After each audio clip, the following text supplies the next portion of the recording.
एक ऐसे देवता जिनका उल्लेख ऋग्वेद में रुद्र के रूप में होता है, पर उनकी महानता हमारे वेदों से भी पहले मौजूद थी। यानी वो प्री हिस्टोरिक समय से, युगों के शुरू से भी पहले के देवता है और स्वयं समय भी उनके बाद शुरू हुआ था, इसलिए इनको समय के देवता भी कहते हैं। मोहनजोदारो से मिलने वाली पशुपति सील पे एक योगी दिखते हैं जो अपने आसपास कई एनिमल से घिरे हुए हैं और ये सिंबल वो देवता के अर्लीस्ट फॉर्म का सबूत है। इस देवता ने एक ही तीर से 3 असुर नगरियों का विनाश किया था, जिसको कहते हैं त्रिपुरंतक लीला।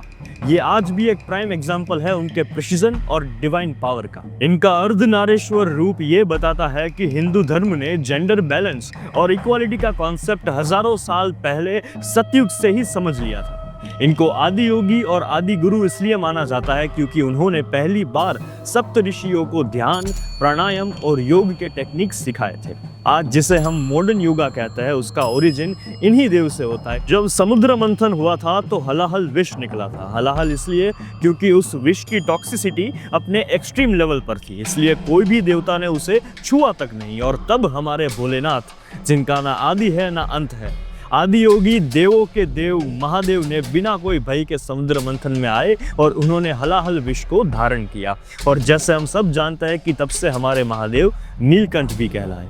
इसलिए इस वीडियो में हम शिव जी के बारे में वही बातें डिस्कस करेंगे जो लोगों ने बहुत कम सुनी है। शिव जी को लेके बहुत सारी बातें लोगों ने सुनी हुई है, लेकिन मेरा फोकस ये है आज इस वीडियो पे कि हम महादेव का इतिहास क्या था वो जानें। इतिहास के वॉल्ट से मैं हूँ श्रीनिल जानी और इस वॉल्ट में आप सबका स्वागत है। शिव जी को हम भोलेनाथ, नीलकंठ, आदि योगी, महाकाल, महादेव ऐसे कई नाम से जानते हैं, पर एक्चुअली शिव पुराण में उनके 1008 ओरिजिनल नेम्स मेंशन्ड है, जिस पे एक पूरा वीडियो बन सकता है। और कॉमनली कई लोग अपनी डेली प्रार्थना में शिव जी के 108 नाम यूज करते हैं। शिव जी का स्वरूप सिर्फ एक विनाश के देवता तक सीमित नहीं है, वो परिवर्तन, मोक्ष, तपस्या, त्याग और प्रेम के भी प्रतीक है। शिव जी को समझना एक सफर की तरह है, जितना आप उन्हें समझने जाते हैं उतनी ही उनकी गहराई हमें महसूस होती है। शिव जी का रूप बहुत ही दिव्य और पैराडॉक्सिकल है। पैराडॉक्सिकल यानी एक तरफ वो अघोरी है जो श्मशान में भस्म लगा के बैठे है, तो दूसरी तरफ वो एक प्रेमी पति है जो अपने पत्नी पार्वती के साथ पारिवारिक जीवन जीते हैं। एक तरफ वो तांडव करने वाले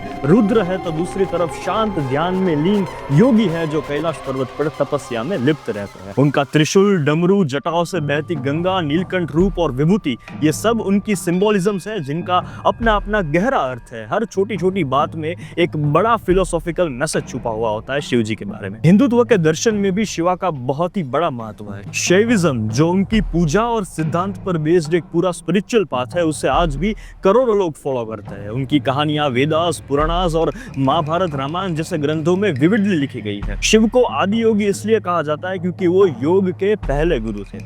शिवा सिर्फ एक देवता नहीं बल्कि एक कॉन्शियसनेस है। उनका रूप हर उस व्यक्ति में है जो अपने अंदर के अंधकार से लड़कर प्रकाश की तरफ बढ़ता है। उनमें एक ऐसा यूनिवर्सल पावर है जो सिर्फ धरती का बैलेंस बनाए नहीं रखता, बल्कि हमें अपनी अंतरात्मा से भी जुड़ने का मार्ग दिखाता है। भगवान शिव को पूरे भारत में और भारत के बाहर भी अलग अलग रूपों और स्वरूपों में पूजा जाता है। उन्हें अपने भक्तों के लिए कृपा और सुरक्षा का स्रोत माना जाता है।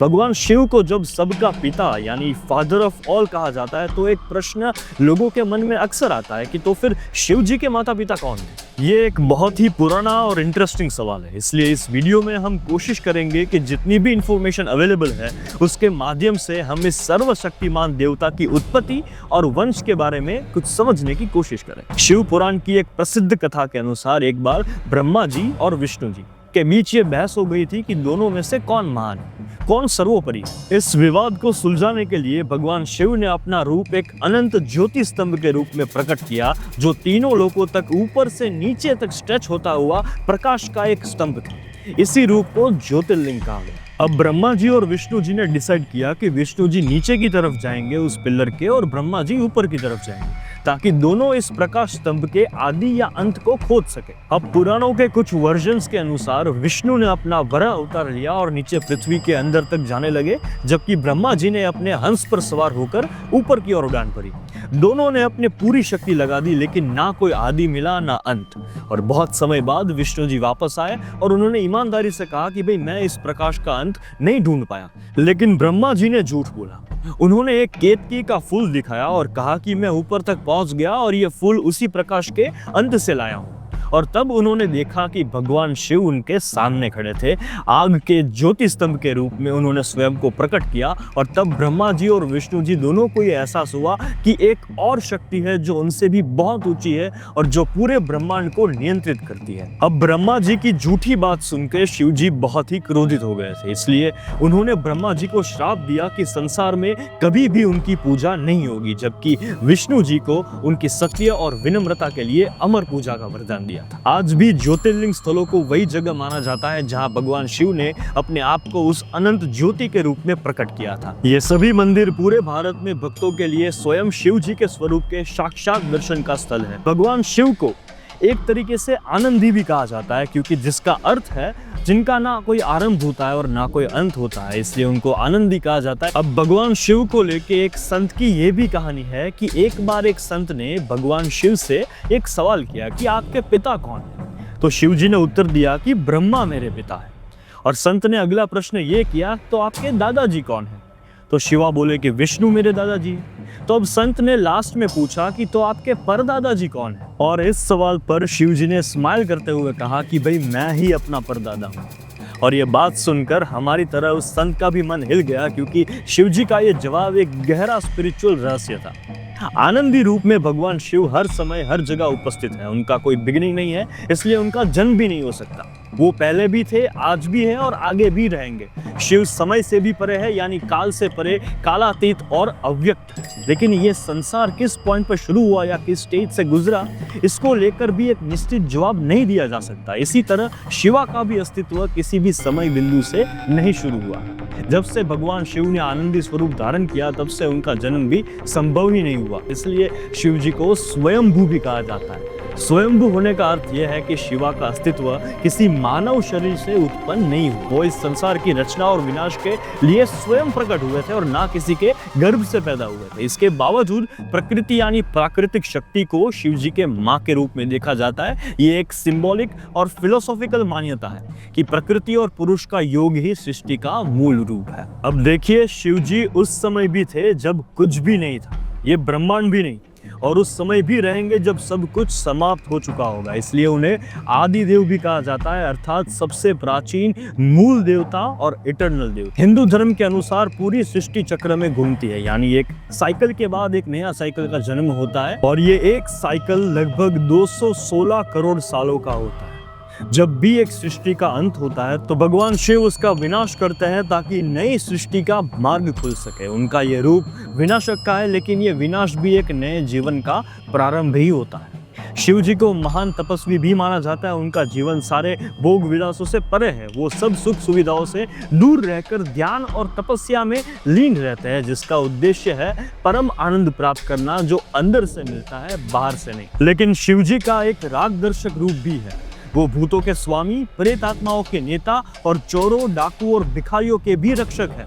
और माने भी जाता है, उनका ये रूप दिखाता है कि वो सबसे त्यागियों के भी देवता है और उन लोगों को भी अपनाते हैं जिन्हें समाज ने ठुकरा दिया होता है। शिव जी शैविज्म संप्रदाय के मुख्य देवता है, और कोई भी संप्रदाय हो, महादेव तो एक ही है, और उन्होंने योगियों और ब्राह्मणों के इष्ट देव के रूप में भी पूजे जाते हैं। साथ ही जो हिंदू धर्म के सबसे पवित्र ग्रंथ है, यानी ऋग्वेद, सामवेद, यजुर्वेद और अथर्ववेद, वो चारों वेदों के रक्षक भी शिव ही है। योगिक कल्चर में भगवान शिव को एक देवता के रूप में नहीं, बल्कि आदि योगी यानी पहले योगी के रूप में माना जाता है। वो पहले व्यक्ति थे जिन्होंने मानव मन में एक योगा का बीज बोया, एक ऐसी साधना जिससे इंसान अपने अंदर के सच तक पहुंच सके। योगिक कथाओं के अनुसार लगभग 15,000 साल पहले शिव ने अपना पूरा ज्ञान और प्रज्ञा प्राप्त किया था, और उसी आनंद में वो हिमालय के ऊपर एक दिव्य मस्ती भरे नृत्य में लीन हो गए थे। जब उनका आनंद उन्हें चलने देता तो वो प्रलय काल का तांडव करते, और जब वो मूवमेंट से भी परे हो जाते तब वो पूरी तरीके से स्थिर हो जाते थे और ध्यान में लीन हो जाते, जैसे सब कुछ थम गया हो। अब लोगों ने ये देखा कि ये व्यक्ति कुछ ऐसा अनुभव कर रहा है जो ना कभी पहले किसी ने देखा है ना समझा है। उनकी जिज्ञासा बढ़ गई और लोग आने लगे जानने के लिए कि भाई ये क्या है। पर शिवजी या तो तांडव करते रहते या गहरी समाधि में स्थिर रहते और आसपास की दुनिया से पूरी तरीके से अलग रहते। धीरे धीरे सब लोग थक कर वापस चले गए। सिर्फ 7 लोगों को छोड़कर। ये 7 लोग दृढ़ संकल्प के साथ बैठे रहे कि हमें जानना है कि इनमें ऐसा क्या है जो बाकी किसी में नहीं। उन्होंने शिव से प्रार्थना की, विनती की कि हमें बताइए जो आप जानते हैं इस कला के बारे में। लेकिन शिव ने उन्हें नजरों से भी छोटा कर दिया और कहा कि तुम मूर्ख हो, जिस हालत में तुम हो उसमें तुम 1 लाख साल में भी इस ज्ञान को नहीं समझ पाओगे। इसलिए गहरी तैयारी चाहिए, ये कोई मनोरंजन नहीं है। पर वो रुके नहीं। रोज की साधना, दिन पे दिन, हफ्ते पे हफ्ते, साल पे साल, अराउंड 84 सालों तक तपस्या की इन लोगों ने, इन 7 लोगों ने। मगर शिवजी इन 7 लोगों को इग्नोर करते रहे और एक तरीके से उनकी टेस्ट लेते रहे, क्योंकि वो परखना चाहते थे कि इन 7 में कितनी शक्ति है और कितनी भक्ति है। फिर एक दिन पूर्णिमा की रात थी, जब दक्षिणायन का प्रारंभ हुआ, यानी जब समर सोल्स्टिस से विंटर सोल्स्टिस का शिफ्ट होता है। तब आदि योगी शिव जी ने देखा कि ये 7 लोग पूरे तरीके से योग ज्ञान को ग्रहण करने के लिए तैयार हो चुके हैं। वो अब रोशनी से चमक रहे थे, उनका चेहरा संवेदना से तैयारी भरा था और शिव उनको नजरअंदाज नहीं कर सकते थे, क्योंकि अब उन्होंने स्वयं आदि योगी का ध्यान खींच लिया था। फिर अगले कुछ दिनों तक आदि योगी ने उन 7 लोगों को बहुत ही ध्यान से देखा, और जब अगली पूर्णिमा की रात आई तब आदि योगी शिव जी ने एक महान निर्णय लिया कि आदि योगी में से अपने आप को गुरु में बदल दिया। इसी दिन पहला गुरु जन्मा और इसी घटना को आज हम गुरु पूर्णिमा के रूप में मनाते हैं। केदारनाथ के ऊपर कुछ किलोमीटर दूर एक पवित्र झील है, कंती सरोवर। उसके तट पर आदि योगी ने दक्षिण की तरफ मुख किया और वहां से उन्होंने अपना अनुग्रह मानव जाति पर बरसाना शुरू किया। यहीं से योगिक विद्या का प्रारंभ हुआ, एक ऐसी ज्ञान परंपरा जिसका उद्देश्य था मानव शरीर और चेतना के पूरे मैकेनिज्म को ठीक से समझना। योगिक साइंस का मतलब सिर्फ ये नहीं है कि किसी शरीर को मोड़ना है, कैसे शरीर के आसन करने हैं, ये तो एक नया जन्म ले चुका है शिशु भी जानता है। ना ही ये सिर्फ सांस रोकने का अभ्यास है जो एक गर्भ में पल रहा बच्चा नेचुरली करता है। योगिक विद्या एक गहरी विज्ञान है जो पूरे मानव तंत्र, शरीर, मन और आत्मा के संबंध को समझाती है। कई सालों तक जब ये ज्ञान संपूर्ण रूप से दिया गया और तब जाके वो 7 लोग पूरी तरीके से ज्ञानी बन गए, और यही लोग आगे चलकर सप्तऋषि के नाम से प्रसिद्ध हुए। आज भी भारतीय संस्कृति में उनका पूजन और सम्मान होता ही है। शिव जी ने योगा के अलग अलग पहलू इन सप्तऋषियों में प्रस्थापित किए। हर एक में एक योग का अलग मूल तत्व था और ये 7 तत्व आगे चलकर योग के 7 मुख्य रूप बन गए। आज भी जब हम योगा की बात करते हैं तो उसमें ये 7 अलग अलग रूप साफ नजर आते हैं। ये सब आदि योगी शिव जी के द्वारा दिए गए योग ज्ञान के प्रतीक है। अब तक हमने भगवान शिव के आध्यात्मिक रूप, उनकी स्वयंभू उत्पत्ति और उनके आदि योगी के स्वरूप को समझा। एक ऐसे देवता जो समय से परे है, जो अनंत है और जिनके बिना सृष्टि को समझना अधूरा है। लेकिन शिव का एक और रूप भी है, उनके घर का पारिवारिक रूप, जहाँ एक तरफ स्मशान में वो भस्म लगाकर तपस्या में लीन, वही दूसरी तरफ वो एक प्रेम की परिभाषा समझाते हुए पति, एक सर्वोच्च और भोले पिता और एक ज्ञान के दाता भी है। शिव का परिवार भी उनके जैसा अनोखा है, जिसमें भक्ति, शक्ति और करुणा का अद्भुत संगम है। भगवान शिव की पत्नी माता पार्वती, जिनके कई रूप होते हैं, काली, दुर्गा और अन्नपूर्णा भी उनके ही अवतार है। पार्वती जी को सती जी का पुनर्जन्म माना जाता है। सती या दक्ष यानी प्रजापति दक्ष की पुत्री थी। दक्ष प्रजापति और सती जी की पूरी कहानी को हमने हमारे प्रीवियस वीडियो हिंगलाज माता में कवर कर लिया है, तो अगर वो आप कहानी जानना चाहते हैं तो उस वीडियो को जरूर देखिएगा। अब सती जी ने तो अपना जीवन त्याग दिया था, लेकिन जन्म पुनर्जन्म का चक्र तो घूमता ही रहता है। अगले जन्म में वो पार्वती के रूप में जन्मे और इस जन्म में भी उन्होंने शिव जी को ही अपना पति चुना। यही कहानी हमें दिखाती है कि शिव और शक्ति का संबंध सिर्फ दिव्य नहीं, लेकिन बहुत ही शुद्ध और इटर्नल है, जो जन्मों जन्म तक समय से भी अमर रहता है। गंगा जी, जो कि गंगा नदी के देवी के रूप में पूजे जाते हैं, उन्हें भगवान विष्णु ने भगवान शिव को सौंप दिया था, क्योंकि उस समय विष्णु जी 3 पत्नियों के मधुर संबंध संभाल रहे थे, जिनमें से पहले थे लक्ष्मी जी, फिर सरस्वती जी और तीसरे थे गंगा जी। लेकिन माँ गंगा और माँ सरस्वती के बीच लगातार विवाद और झगड़े होने के कारण, जो विष्णु जी के लिए बहुत ही कठिन और अशांतिपूर्ण स्थिति बन गया था, आखिरकार विष्णु जी ने डिसाइड किया कि गंगा जी को अलग करना ही बेहतर होगा और उन्होंने गंगा को शिव को समर्पित कर दिया। अब जब गंगा जी को पृथ्वी पर लाया जा रहा था, तब ये चिंता थी कि इतने बड़े और तेज प्रवाह अगर सीधा जमीन पर आएगा तो पूरी सृष्टि को तबाह कर देगा। तब भगवान शिव ने अपनी जटाओं में गंगा जी को थाम लिया और फिर धीरे धीरे उसके पवित्र जल को पृथ्वी पर छोड़ा। ये कहानी हमें शिव जी के त्याग और दया भरे स्वभाव को दर्शाती है। उन्होंने न केवल गंगा जी को अपनी जटाओं में स्थान दिया, बल्कि उस ज्ञान और पवित्रता को संभालने के लिए जिम्मेदारी भी ली, ताकि सृष्टि में जीवन बना रहे। इसलिए इस रूप में शिव जी को गंगाधर भी कहा जाता है, अर्थात वो जिनके सर पर स्वयं गंगा मां विराजमान है। अब जब शिव जी की बात हो रही हो, उनके इतिहास की बात हो रही हो, तो हम उनके पवित्र साथी एवं वाहन नंदी को कैसे भूल सकते हैं। ये एक और प्रसिद्ध कथा है जो बताती है कि शिव जी का संबंध नंदी बैल से कैसे बना। ये कहानी श्रद्धा, शक्ति और शांत स्वभाव के बीच एक संघर्ष को दर्शाती है। अब एक दिन सुरभि, जो कि दुनिया की सभी गायों की आदि माता मानी जाती है, उन्होंने एक सफेद और पवित्र गायों को जन्म दिया। इतनी ज्यादा गाय हो गई थी कि उनका दूध हिमालय के किसी क्षेत्र में शिव जी के आश्रम में भर गया, जहां शिव जी गहरी तपस्या में डूबे हुए थे। अब दूध के इस बहाव ने उनके ध्यान को भंग कर दिया और गुस्से में आकर शिव जी ने अपनी तीसरी आंख की आग से कुछ गायों को जला दिया, और इस आग से गायों के सफेद शरीर पर धब्बे पड़ गए, जो आज भी कई देसी गायों में हमें देखने मिलते हैं। जब बाकी देवताओं ने देखा कि शिव जी गुस्से में है, तो उन्होंने उन्हें शांत करने के लिए एक शक्तिशाली बैल का दान किया, जो था नंदी, सुरभि और कश्यप ऋषि का पुत्र। शिव जी ने नंदी को अपने वाहन यानी अपनी पवित्र सवारी के रूप में स्वीकार किया। नंदी ने उनकी सेवा और भक्ति से शिव जी का विश्वास जीत लिया, और फिर नंदी शिव जी के दरबार में मुख्य गेट कीपर यानी मुख्य द्वारपाल और सभी पशुओं के रक्षक बन गए। आज भी हम शिव मंदिर में शिवलिंग के सामने नंदी की मूर्ति देखते हैं। भक्त लोग नंदी के कान में अपनी मनोकामनाएं बोलते हैं, क्योंकि ये हमारा विश्वास है कि नंदी उन्हें सीधा शिव जी तक पहुंचाते हैं। नंदी सिर्फ एक वाहन नहीं, बल्कि शिव जी के प्रति भक्ति, निष्ठा और प्रार्थना का सबसे पहला प्रतीक है। अब शिव जी के बारे में हमने ऑलरेडी इतनी बातें कर ही ली है, तो ये भी जान लेते हैं कि क्यों श्रावण मास को हमारे हिंदू कैलेंडर का सबसे पवित्र महीना माना जाता है और क्यों इसे श्रावण कहा जाता है। क्योंकि स्पेशली लॉर्ड शिवा के भक्तों के लिए इस महीने का पूरा संबंध भक्ति, व्रत, तपस्या और शुद्धि से होता है। अब इस महीने को श्रावण इसलिए कहा जाता है क्योंकि इस महीने की पूर्णिमा और दक्षिणायन का प्रभाव एक साथ पड़ता है, और वो भी श्रावण नक्षत्र में, जिससे दिव्य ऊर्जा का उत्पन्न होता है, और ये समय आध्यात्मिक साधना और तपस्या के लिए एकदम श्रेष्ठ माना जाता है। अब पुराणों के अनुसार जब समुद्र मंथन के समय विष निकला था, तो उस विष को शिव ने पिया था अपनी कृपा और संसार को बचाने के लिए।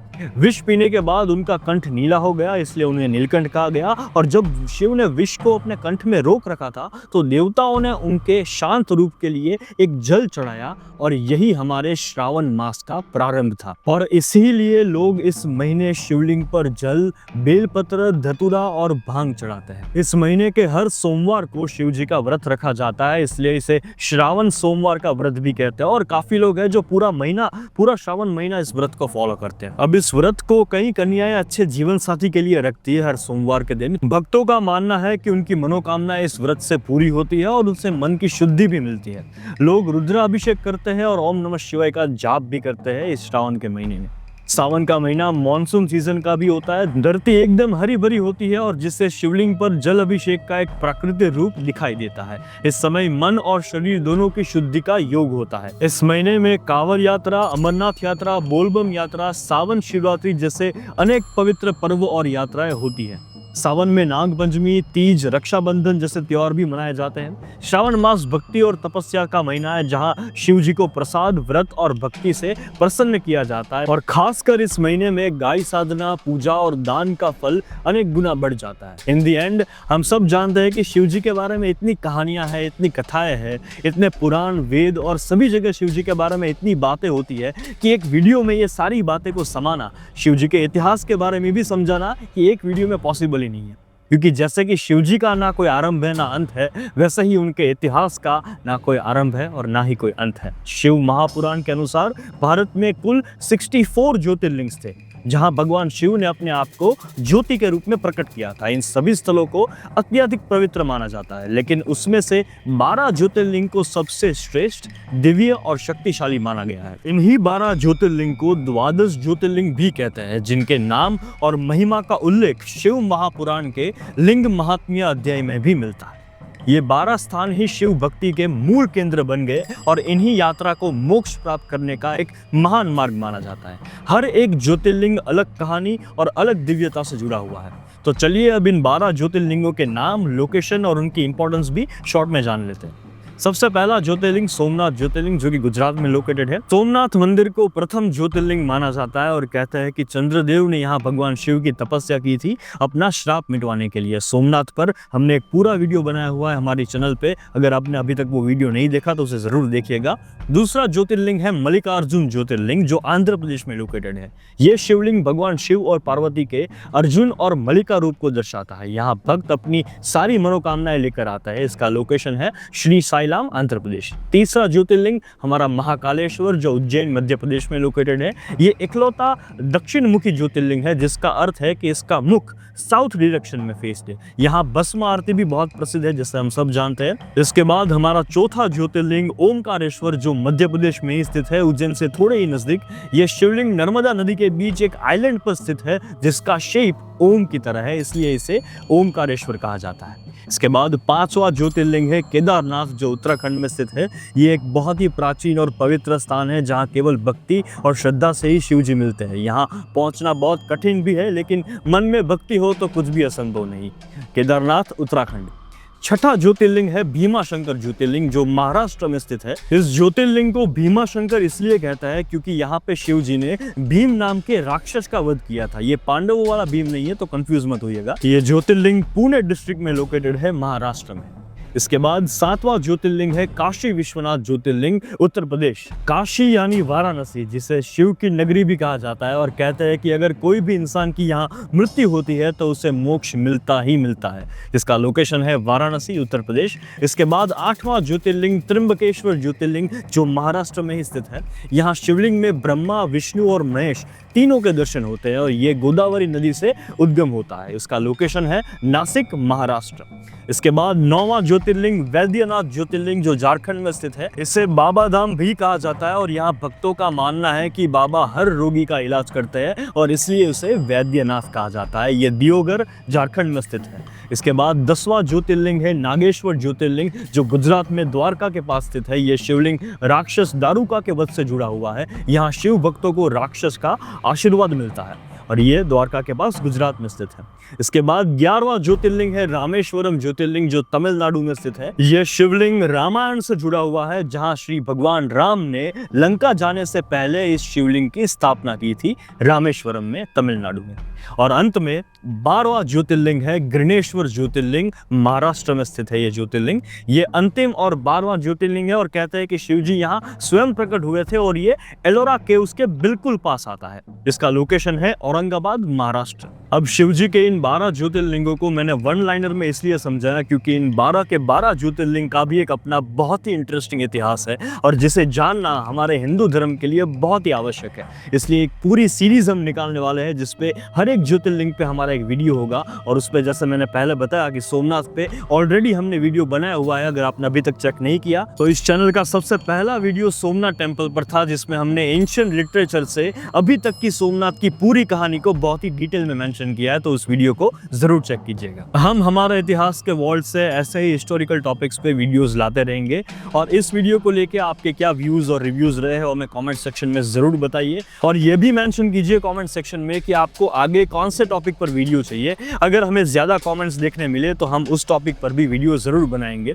ये वीडियो पसंद आया हो तो शेयर कीजिएगा अपने फ्रेंड्स फैमिली के साथ, लाइक जरूर कीजिए, चैनल को सब्सक्राइब कर दीजिए और बेल आइकन प्रेस करना मत भूलिएगा। नमस्कार।